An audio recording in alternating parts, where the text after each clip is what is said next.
Welcome to this webinar presented by the IET Anglian Coastal Local Network, which represents members in Norfolk and Suffolk, part of East Anglia. Welcome to folks from other parts of the UK and indeed globally. This is a truly global webinar, and I'm delighted to welcome you all. Now, I'm Kevin Foster, Chairman of the Anglian Coastal IET Local Network, and I will be your host for this evening.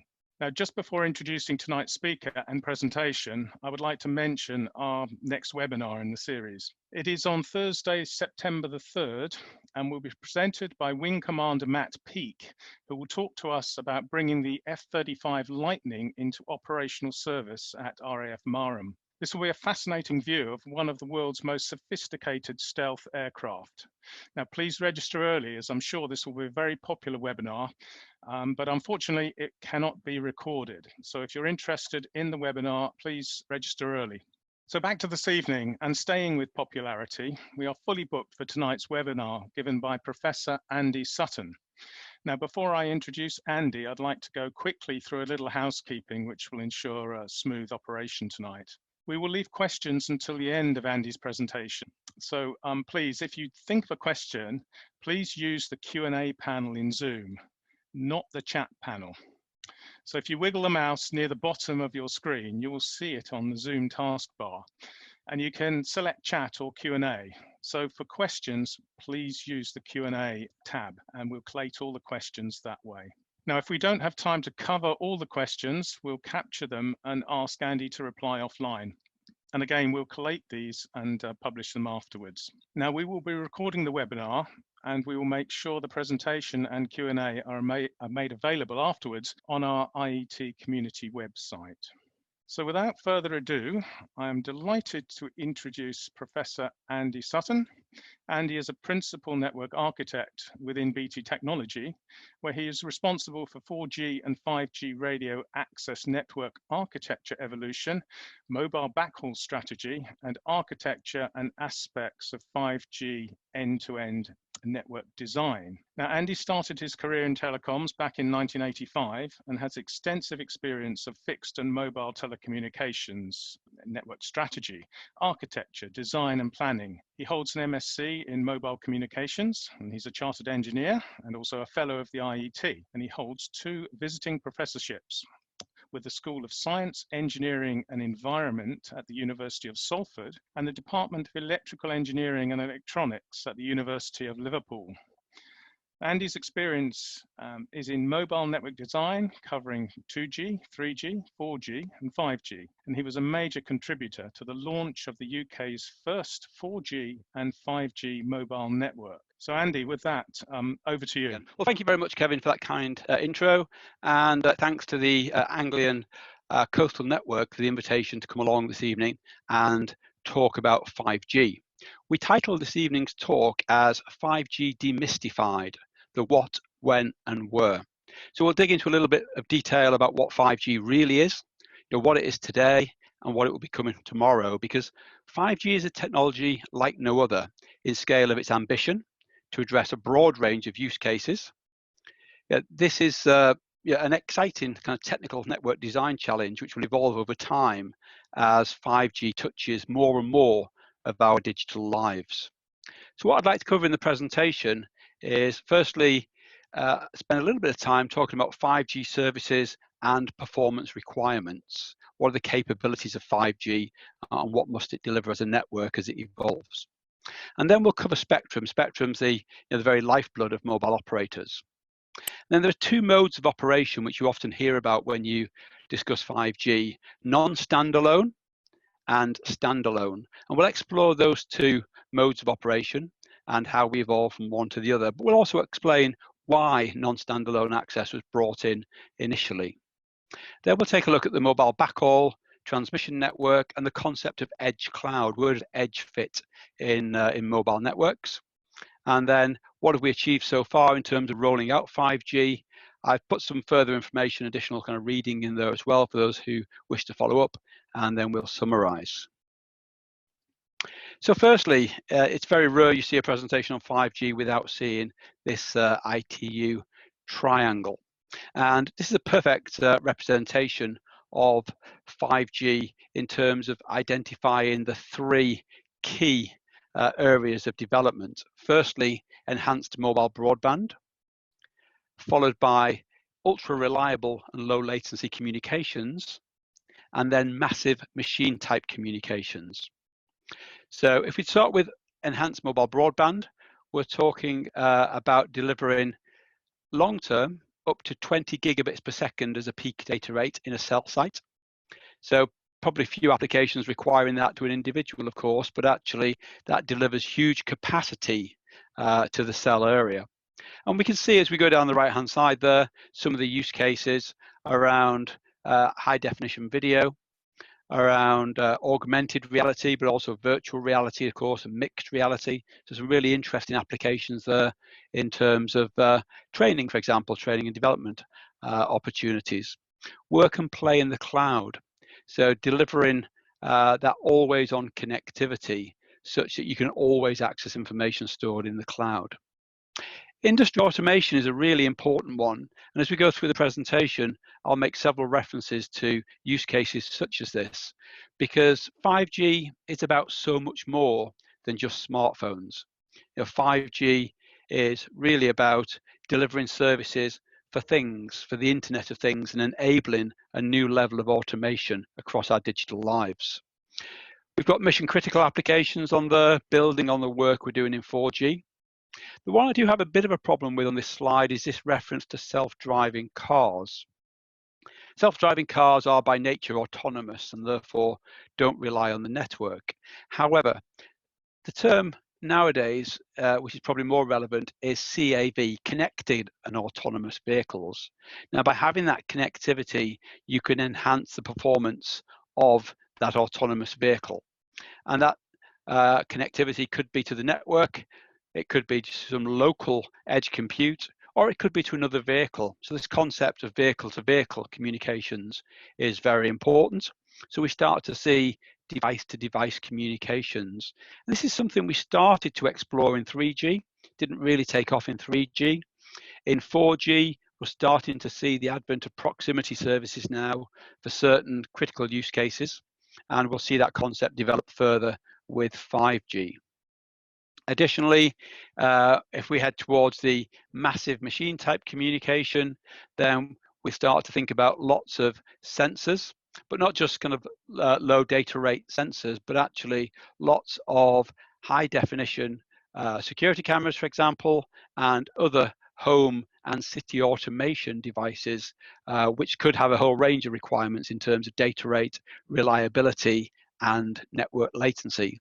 And of course, we shouldn't forget voice as well. Voice over new radio, as we call the 5G radio interface, will be standardized in due course, but currently the voice service is delivered over the 4G voice network.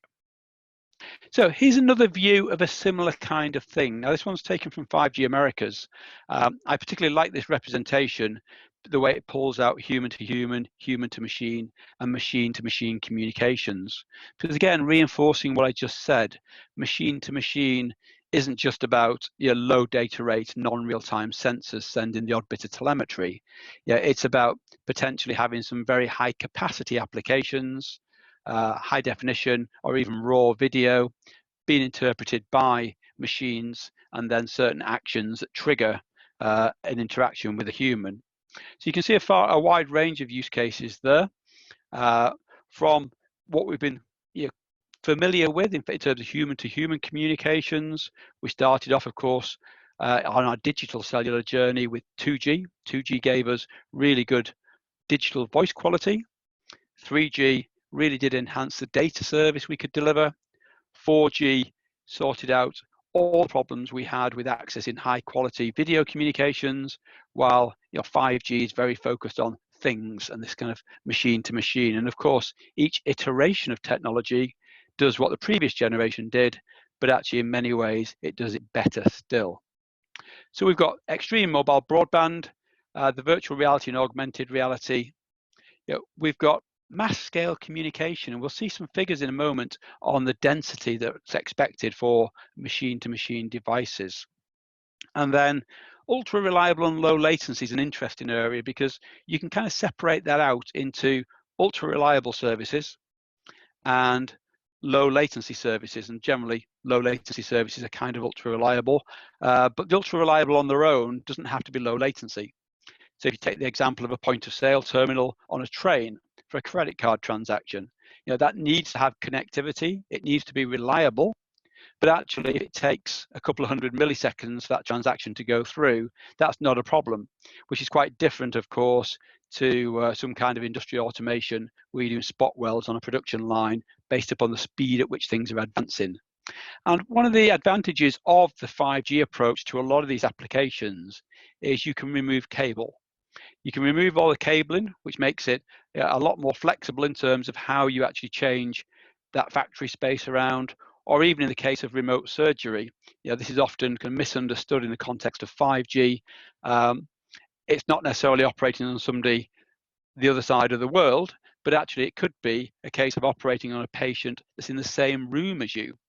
And that patient could be sat under a kind of robotic machine, and you're using joysticks, etc., to operate that particular robot that's doing that local operation. Now, you can do that with cable, and the cables are used today for that application. But quite often those cables get damaged, or when you need to sterilize the environment and the things are swabbed down, RJ45 connectors come off, etc. So that would then shut down that environment. If you can do that wirelessly, you remove some of those particular risks. And healthcare is going to be another key area as well. We're seeing some really interesting innovation from the various DCMS-funded 5G projects around the UK at the moment, and healthcare is a big area of focus within that, particularly with activities in Liverpool as well.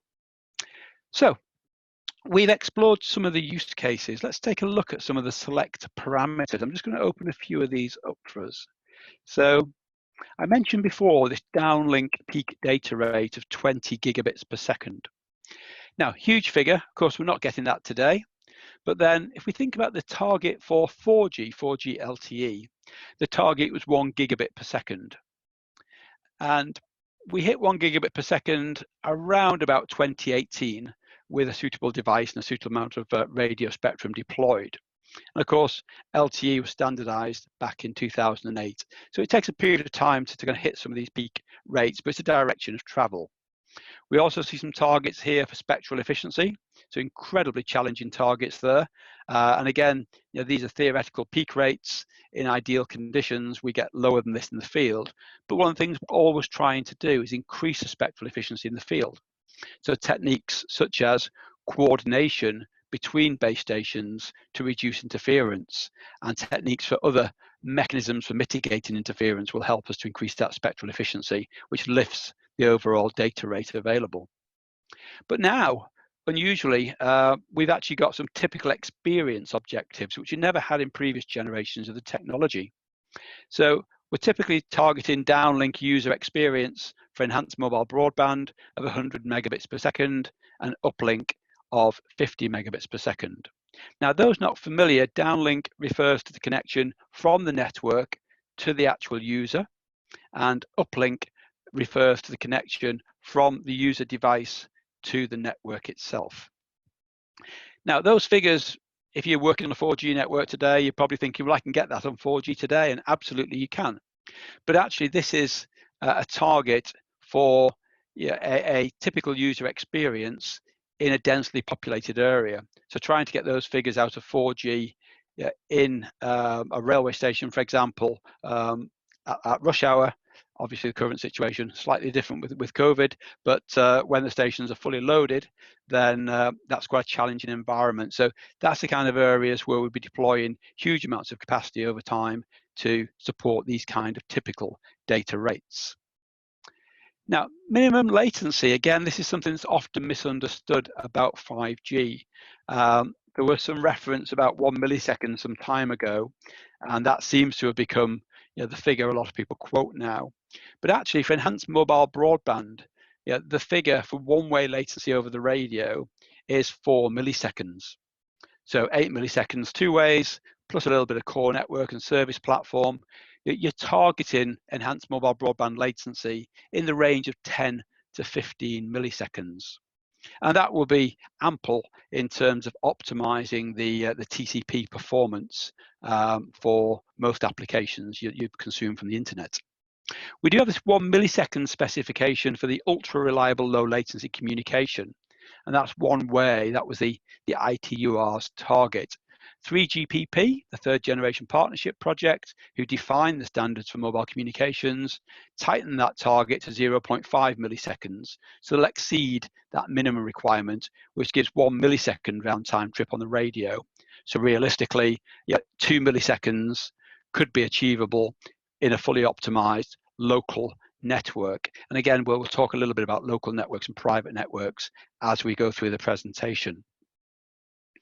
Additionally, for the first time ever, we've had some minimum requirements specified for control plane latency. And the target we're working towards here is this figure of 10 milliseconds. Now, this is slightly more complex because this generally includes iterations of message going backwards and forwards as well. So it's not a single message transaction, hence the 20 milliseconds as a starting figure. And then we touched on the density of devices required for massive machine type communication. And we're looking here at 1 million devices per square kilometre. So a huge number of devices, and there's already questions being asked as to whether that figure is in fact ambitious enough, or in fact whether we'll need to revise that figure in the fullness of time. So to deliver these requirements, we've got a number of capabilities that come from 5G.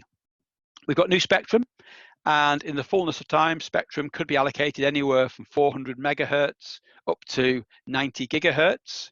So there's going to be blocks of spectrum within that very wide band that could be allocated for 5G services. We've got innovation in antenna systems, so massive MIMO or active antenna units, where we introduce a concept of beam forming. So what we're doing effectively is narrowing the beam, so we increase the antenna gain, we reduce the interference in the cell area, and by having multiple beams, we can increase the overall spectral efficiency, so the capacity in the network, and the beam forming allows us to also enhance the coverage that we can deliver the signal over. The concept of network slicing is something we'll explore later. That again is a term that receives a lot of press, and we'll talk a little bit more about that because I think it's slightly misunderstood in many ways.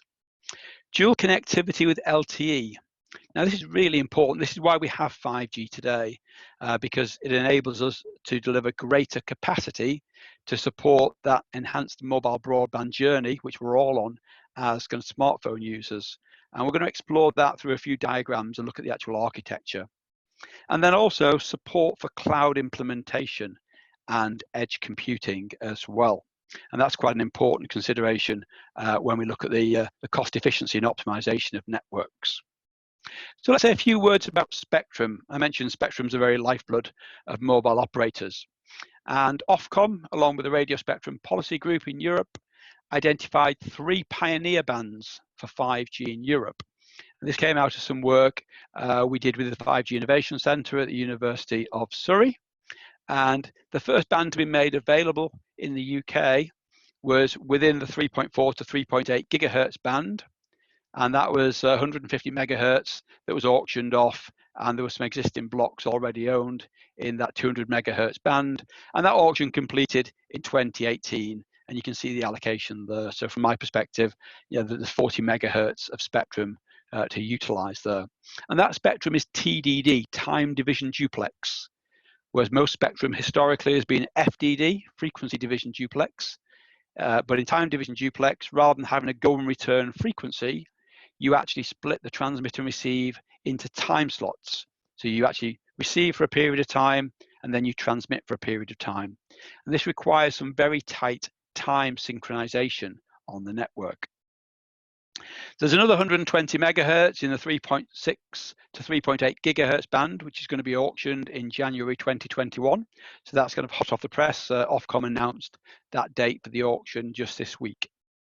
And then additionally, we've got the 700 megahertz band. So additional digital dividend spectrum from TV. And there's a block of spectrum there, FDD plus some center gap spectrum, which can be used for supplementary downlink, which will also be auctioned in January 2021. So we've got some more spectrum coming in that low band and that mid band space. Additionally, we hear a lot in 5G about the 26 gigahertz band. And the 26 gigahertz band is to provide fiber-like data rates. This is where we're going to really get into the kind of 10 to 20 gigabits per second of capacity that we can deliver. Yeah, very low latencies, but clearly over short distances. So it's as a capacity solution in very congested hotspots, or it could be ideal for low latency applications in a factory, for example, where you really want to minimize the latency and the range isn't too much of an issue because you're working in quite a small space. So there's 3.25 gigahertz of spectrum in total in that band. The lower 2.25 gigahertz of that is currently available for low power in building solutions, but externally that particular spectrum is still in use for point-to-point microwave radios. But also it's worth highlighting the little point down the bottom here that existing bands will be reformed as well. Now, reforming is a term we use in industry to mean repurposing spectrum from 2G, 3G and 4G to 5G. And of course, more new bands will come along in the future as well. The ITUR is working on identifying those bands and validating those bands prior to the next World Radio Congress. Okay, so we have to make a journey from 2G, 3G, which are really legacy technologies now, to 4G, 5G. And we need to manage that balance of capacity between 4G and 5G in the future network. One of the new technologies we have to do that is called dynamic spectrum sharing, or DSS. And DSS allows us to have a carrier, a radio carrier, operating with both 4G and 5G support. So it's a very smooth way, a very granular way of managing that migration from 4G to 5G as the handset penetration with 5G support increases. So you can see here the spectrum bands, very, very busy slide, but you can see the spectrum bands here that can be used for 5G, and all of the bands we use today are within this block. For example, so N3 is effectively band 3 as we knew it before, 1710 to 1880. That's a traditional 1800 megahertz band, FDD, frequency division duplex. So that could be refarmed in time, along with the others that you see on the slide. The band we're using today is known as N78, and that's where we find that 3.6 gigahertz spectrum that's been deployed to support the initial rollout for enhanced mobile broadband. The frequency range 2, the millimeter wave spectrum as it's generally called, typically that's the typical terminology, millimeter wave in this context. Strictly millimeter wave starts at 30 gigahertz, but everything from 24250 is considered in 5G parlance to be millimeter wave. And here we see the N258, the European spectrum allocation. Now, we can have a maximum channel bandwidth of 100 megahertz in frequency range 1, and a maximum channel bandwidth of 400 megahertz in frequency range 2. And in frequency range 2, as with frequency range 1, we can use carrier aggregation. So theoretically, in the higher frequency bands, you could aggregate 3 carriers and have 1.2 gigahertz of spectrum available. So lots of potential for building really high capacity, dense network solutions. And the move to wider radio channels really does help to increase the spectrum occupancy by actually increasing the utilization of that spectrum block. So antenna systems are a key area of development as well. We've seen this evolution towards massive MIMO or active antennas. Current FDD systems typically support what we call 2T2R, 2 transmit, 2 receive, or 4 transmit, 4 receive radio chains. 5G will typically utilize 88R and above. Above 88R, we refer to the systems as being massive MIMO systems. And these are massively complex antenna and radio systems. We will see 5G in some of those lower order MIMO systems as well in other frequency bands. But moving forward, we're seeing even more antenna system variations now, 16 transceiver systems, 32 transceiver systems becoming available. And these offer greater granularity in terms of how we deploy capacity and coverage. but also very soon we'll start to see hybrid active passive antennas, which what you see on the roof there is the large block is a 64T 64R active antenna, and the shallower block is a passive antenna panel. Now, because we're deploying at 3.5 gigahertz initially, these antennas are not huge, because obviously the wavelength is a big factor there. So you can, I'm 5'11", you get a feel for the size of the antenna there. When they're deployed outside, there's a little bit more environmental protection built on them as well, but you get an indication of the size of the antenna. So prior to deploying 5G, we did a lot of radio trials to understand the relative pros and cons of systems such as 8T8R and 64T 64R. So here we've got a setup operating in this non-standalone mode. So we transmit the control plane on LTE on 4G for the wide area coverage, and then we use the 5G to provide the additional capacity for the user plane. So it's a 4G signaling plane, and there is 4G radio capacity there as well, but the real workhorse for capacity for 5G devices will come from the 5G new radio spectrum deployed onto that site.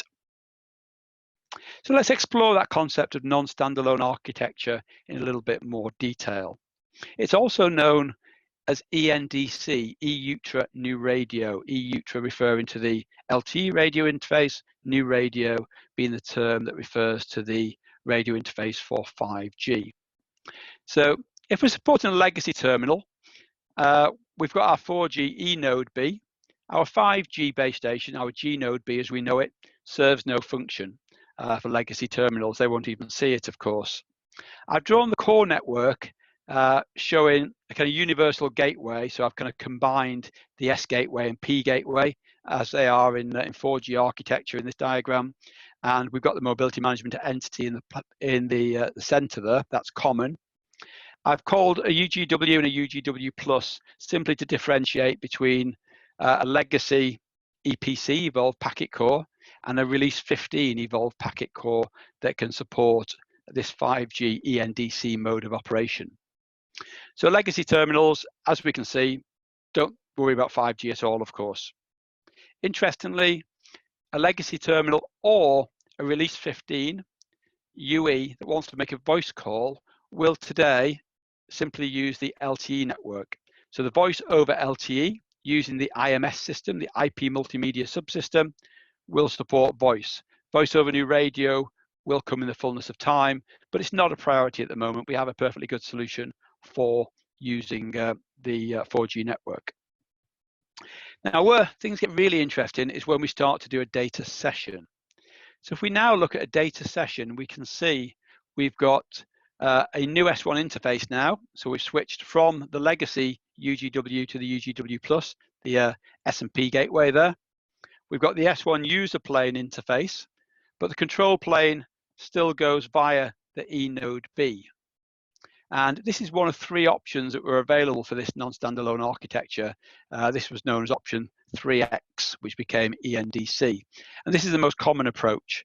So data now would flow from the core network to the G-Node B. The G-Node B would then send data via its PDCP, Packet Data Convergence Protocol layer, to the eNode B, but also over its own radio interface as well via its own protocol stack down to the radio. So effectively you end up with connectivity to 2 radio systems, and we use that PDCP protocol that I mentioned in the G-Node B to actually combine everything back up to send it into the down to the user or into the network. So you can actually aggregate 1 new radio carrier, which can be up to 100 megahertz wide, with 5 LTE carriers, each of which can be up to 20 megahertz wide. So you can allocate a lot of resource, and the X2 interface allows us to transmit information between these 2 base stations. The eNode B is known as the kind of master base station because that's where the control plane is. We're using the LTE signaling, LTE-C there, and the G-Node B is therefore the secondary RAN node, effectively. If we look towards the 5G architecture evolution, we move away from non-standalone into what we call standalone architecture. And this is a complete new core network. Now, one of the questions that often comes up is, well, why did we start with this architecture, non-standalone, if we're going to introduce a new core network anyway? And it's a good question, and there's actually a really good answer, because as an industry, we could see the rate at which traffic was growing on our networks. And we knew that we had to deliver a solution to enable the smartphone usage to continue to evolve and grow, sort of primary usage for the mobile broadband service today. So we wanted a way of delivering additional capacity. That additional capacity came through the 5G spectrum. 5G gives us a more efficient way of delivering capacity because we get higher spectral efficiency. We've got a more optimized carrier format, and we've got the option for higher order MIMO systems as well. So it made sense to introduce 5G in phases with this non-standalone architecture first before moving to standalone in the fullness of time. Now, the standalone architecture is illustrated here in what we would term a reference point representation. This is the kind of thing that we've been familiar with since the early days of GSM and GPRS, where we have a number of functional entities, and those functional entities are actually connected via defined interfaces. So on here, we have at the top left, the network slice selection function. We've got the authentication server function and unified data management. The UDM is analogous to HSS or HLR. They're not a perfect match. There's other things that happen on here as well. The main kind of core control plane for the actual establishment and management of your calls and mobility consists of the AMF, which is the core access and mobility management function, and the SMF, the session management function. Now, those two are effectively the MME, albeit session management functions taking a little bit of what was PDN gateway functionality as well, because the session management function, for example, will deal with IP address allocation. If you happen to be sending IP traffic, that could be IPv4, it could be IPv6. Now, the reason I say if you happen to be sending IP traffic is it was just IP in LTE. You couldn't send anything else over the network. But actually in 5G, you can send Ethernet. So you can actually deliver layer 2 Ethernet frames or unstructured data, which allows a lot of flexibility for how we deliver capability and how we scale the solution in the future. The AMF itself, the core access and mobility management function, this does the authentication. It has connectivity over the N8, as you can see, to the UDM. And this kind of really understands where the device is, whether it's in a tracking area or a particular cell, depending whether that device is idle or connected, respectively. We've also got policy control function and the application functions off to the right-hand side there. And then at the bottom, we get into the actual user plane connection.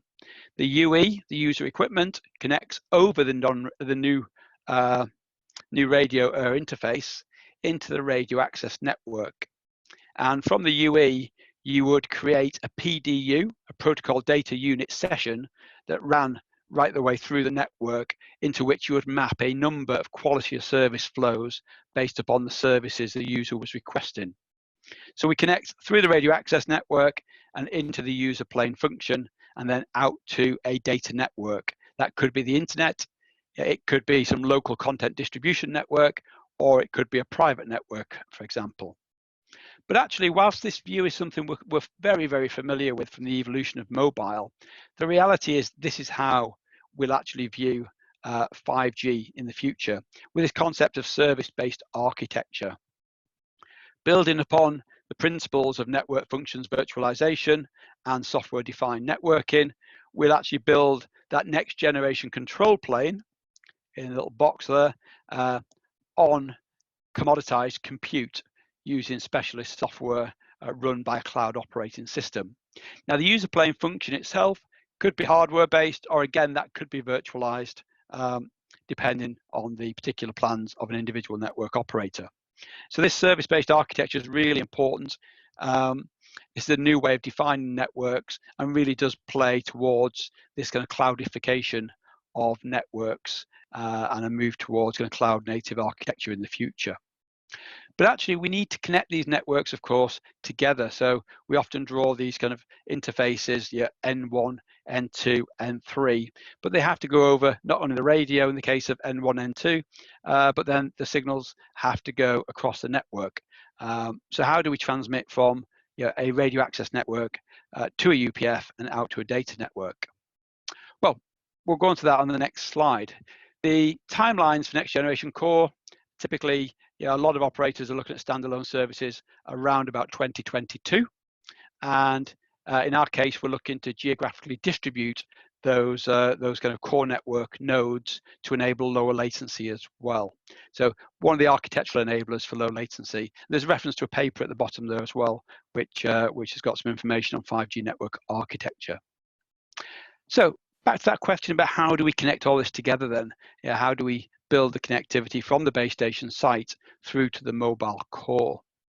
So we've got a number of base stations on the left there, not just 5G, but we have to manage legacy radio access technologies as well, 2G, 3G, along with 4G. And those base stations typically connect into a cell site gateway. A cell site gateway is effectively a cell site router, a layer 2, layer 3 platform, and that would connect into some kind of backhaul transmission. In our case, we're using a product from OpenReach called OSA Filter Connect, which gives us a lit wavelength on a fiber, plus access to a number of other colored wavelengths on that fiber, so we could bypass the CSG and NTU if we wanted to, colored optics, and plug straight into the passive optical filters. So that gives the option of scaling the network as we evolve the architecture. I'm also showing an E-band millimeter wave radio on the left there.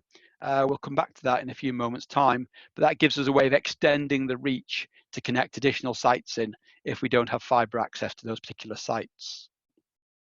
So once we get into the core of the network, we arrive at what we call 21C, which is a BT IP MPLS network.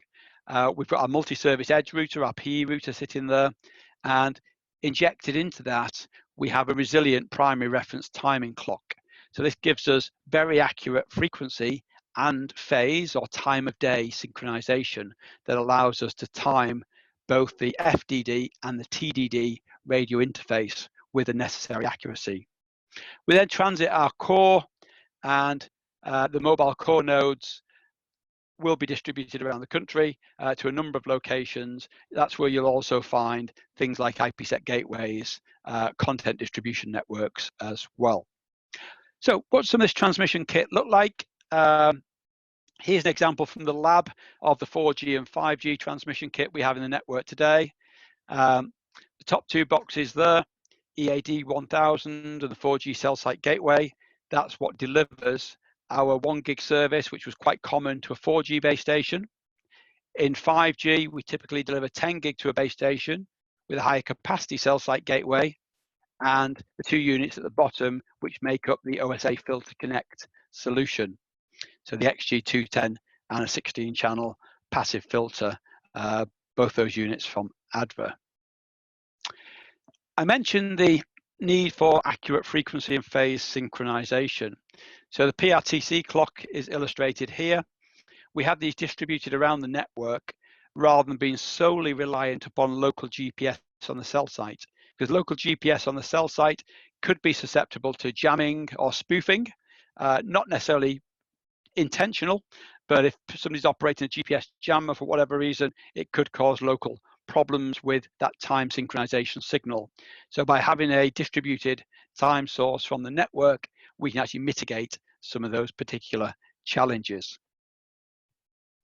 Okay, so we've got the network. We mentioned that E-band radio at the bottom there now, which connects into the cell site gateway and shares the transmission path back into the core over OSA Filter Connect and the core IP MPLS network. So let's look in a little bit more detail at E-band radio, because this was really quite a new feature which we only introduced to support 5G. We weren't using it previously, but it was introduced because we can deliver significant capacity over wireless tails with E-band. Now, E-band is 71 to 76 gigahertz paired with 81 to 86 gigahertz. So you can see a couple of radios there in test in one of our labs. They're all outdoor radio units. So the unit you see there has an Ethernet connection going to it, and that plugs into the back of the parabolic antenna, which allows us to build that point-to-point connection. Power is taken from a DC power source. You can see that DC power source at the top of the rack in the photograph there. And what we're actually doing in this particular test is we're actually fading the radios down with the rotary attenuators at the bottom to validate the fade margins, and then they can be shipped out to site. So the target architecture is a single E-band radio hop between a hub site and a subtended child. So ideally, looking at the topology that's popped up at the top there, we have the hub site, it's colored in, and then we want to go one hop in any direction. That's in the ideal world, because what we don't want to do is share that capacity on the radio between multiple 5G base stations. We want to have it all available, and we know from what we saw previously that we can light up more wavelengths on the OSA filter connect to scale the fiber backhauls. We've got no constraints there. Now, the radios are planned to a 99.99% atmospheric availability at the reference modulation scheme. So that reference modulation scheme in this case is 256 QAM. And that means that for the small amount of time outside of 99.99, so 0.01% of the time, if there's a rain fade, we reduce the modulation scheme, but the radio continues to operate. So we just reduce the modulation scheme, it reduces the throughput, but we still get significant performance from these radios. The radios can provide up to 6 gigabits per second at up to 1.5 kilometers with that 4 nines availability. And that's in 500 megahertz channels, the 256 QAM, as I mentioned, in what we call a 2+0 CCDP XPIC configuration. That's a bit of a mouthful. So co-channel, dual polarization, cross-polarization interference cancellation. So effectively, we're running the same 500 megahertz radio channel in the vertical and the horizontal polarization, and we can double the capacity on the radio. I touched on the power source, and the power and the actual transmission comes on that Ethernet connector that we mentioned from the cell site gateway. There's 2 sub-blocks within the E-band frequency plan in the UK, self-coordinated and coordinated, depending where operators wish to deploy. Typically, we would deploy in the coordinated block, for which you pay a little bit more for the license, but you get guaranteed interference protection. Now, edge cloud is an important topic in 5G as well. And when we talk about edge cloud, it means lots of things to lots of people. There are many conferences that spend a lot of time simply discussing, what is the edge and where is the edge. And I think there's no right or wrong answer here. The edge is where it needs to be. It's a service point that allows you to deliver a particular service. In some cases, it could be quite deep in your network if that service is internet-based. It could be distributed in your network if that's a CDN, for example, or a gaming platform that you're hosting. Or it could be right the way down on the customer premise if it's a factory automation with very low latency requirements.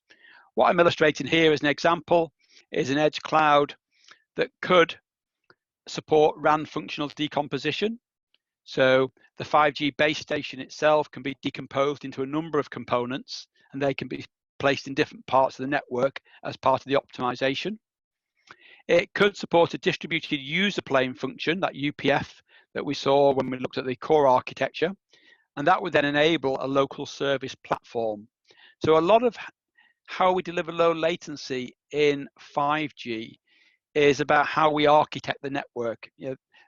The laws of physics still apply in terms of transmission speeds and distances, etc. So if you want low latency, you have to move service platforms towards the use case. That's absolutely essential. Even though we are doing things on the radio as well to reduce latency, you've still got to push capability towards the edge of the network. So we'll have a quick look at the technology. What have we actually done so far? We launched the network back in May 2019, and by May 2020, the network was live in 80 locations. Of course, we've continued to roll out since then. This is the most up-to-date graphic I have in that regard. But actually, if you go onto coverage checker on the EU website, for example, you'll get a view for where the coverage is now.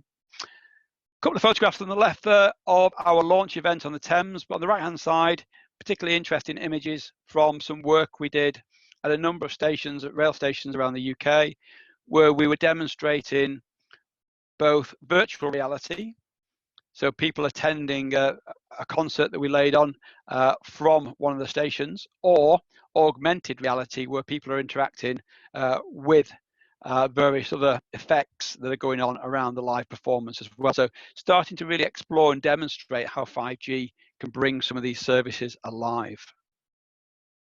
In terms of some further reading, NGMN, the Next Generation Mobile Networks Alliance, have just recently released a new white paper, version 2. I popped the URL at the top there, and these slides will be available as well after the event. There's a paper I wrote about December last year, I think it was, on the design and deployment of the EE 5G network. Again, a link to pick up that particular paper.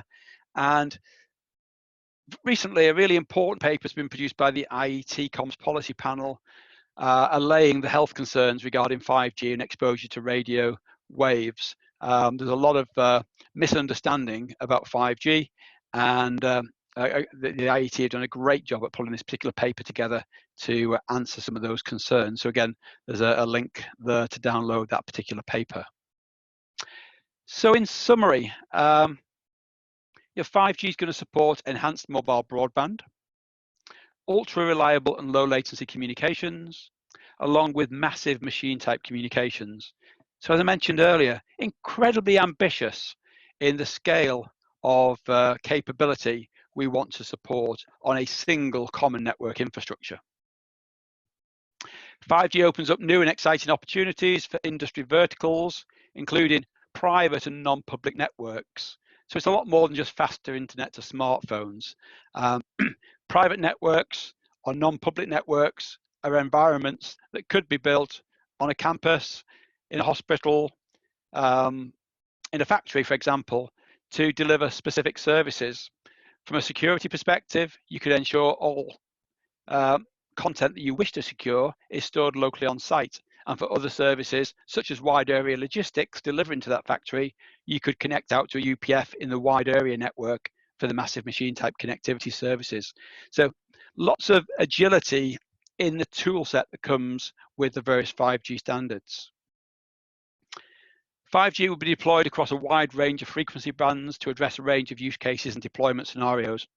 We saw that in the slide, a huge number of radio frequency bands there for 400 megahertz, right the way up in the fullness of time, potentially to 90 gigahertz. The main focus now is on 3.5 gig.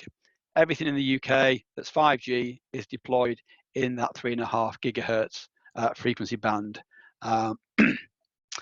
And there'll be further deployments in that band after the next spectrum auction, and of course the 700 megahertz band will become available as well, which will allow extra coverage across the UK. So 5G will operate in fully licensed, in licensed shared access and unlicensed spectrum. So in the UK, for example, 3.8 to 4.2 gigahertz is available as licensed shared access spectrum. So that could be used for a private network in a factory, for example.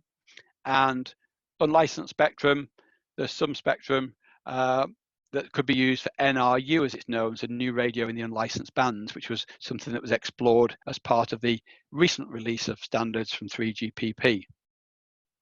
And next generation core will enable new services such as network slicing, low latency service, and act as an enabler for the private and non-public networks through that distribution of the user plane function in many cases. And network slicing is really about the creation of logical networks to meet different use cases or quasi requirements, but on a common underlying infrastructure. And that underlying infrastructure will be cloud-based. So increasingly, these functions will sit on commoditized hardware running a cloud operating system and bespoke network functions. That was the presentation I had for you today.